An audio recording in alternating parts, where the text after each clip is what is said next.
ഞങ്ങൾ പ്രതീക്ഷിക്കുന്നു. ഞങ്ങൾ മൊഴി കൊടുത്തിട്ടുണ്ട്.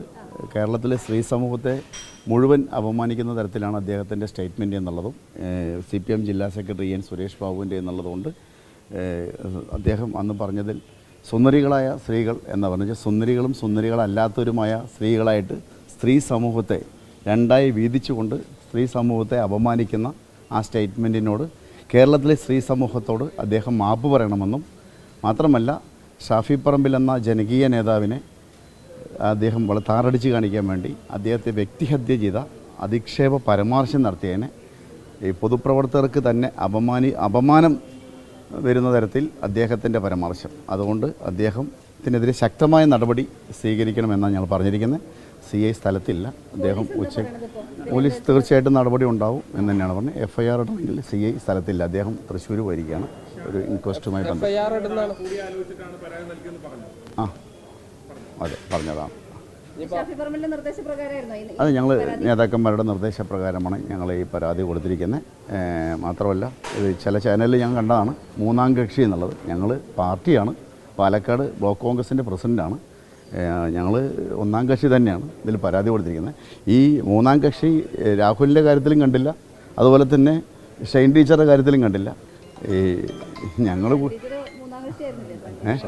അല്ല ഷൈൻ ടീച്ചർ പരാതി കൊടുക്കുന്ന മുമ്പ് തന്നെ അവർ നടപടിയായിട്ട് മുന്നോട്ട് പോയി.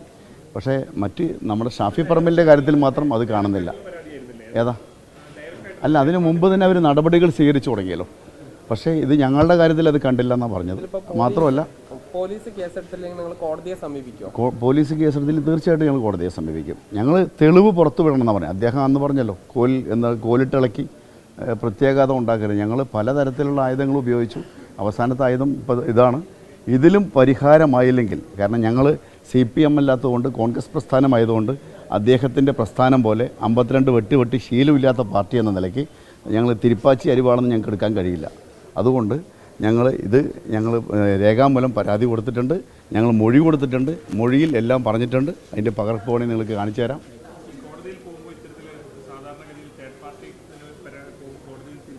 അല്ല ഞങ്ങൾ തേർഡ് പാർട്ടി അല്ല. അല്ല അത് അദ്ദേഹമായിട്ട് സംസാരിക്കണം. എന്തായാലും ഞങ്ങൾ തേർഡ് പാർട്ടി അല്ല. പാലക്കാട് MLA ആയിട്ട് 13 വർഷക്കാലം പാലക്കാട് ഉണ്ടായിരുന്ന അദ്ദേഹത്തിന് വേണ്ടിയിട്ട് ഞങ്ങൾ അദ്ദേഹത്തിനെതിരെ അധിക്ഷേപ പരാമർശം നടത്തിയതിൻ്റെ പേരിൽ പാലക്കാട് ബ്ലോക്ക് കോൺഗ്രസ് കമ്മിറ്റി പരാതിയുമായി പോയിരിക്കുകയാണ്. ഇനിയും ഇതിലൊരു പരിഹാരം കണ്ടില്ലെങ്കിൽ സംഘടനാപരമായിട്ടുള്ള ഞങ്ങൾ SP ഓഫീസ് മാർച്ച് ഉൾപ്പെടെ ഞങ്ങൾ SPക്കാണ് പരാതി കൊടുത്തത്. അതിൻ്റെ അടിസ്ഥാനത്തിലാണ് നോർത്ത് പോലീസ് സ്റ്റേഷൻ ഞങ്ങളെ മൊഴിയെടുക്കാൻ ക്ഷണിച്ചത്. ഇനിയും പരിഹാരമായിട്ടില്ലെങ്കിൽ അദ്ദേഹത്തിനെതിരെ കർശനമായിട്ടുള്ള വകുപ്പ് എടുത്തില്ലെങ്കിൽ, വകുപ്പ് പ്രകാരം കേസെടുത്തിട്ടില്ലെങ്കിൽ ഞങ്ങൾ SP ഓഫീസ് ഉൾപ്പെടെ മാർച്ച് നടത്താൻ ഞങ്ങൾ തീരുമാനിച്ചിട്ടുണ്ട്. രാഷ്ട്രീയപരമായും നിയമപരമായും നേരിടും, ഒരു സംശയമില്ല.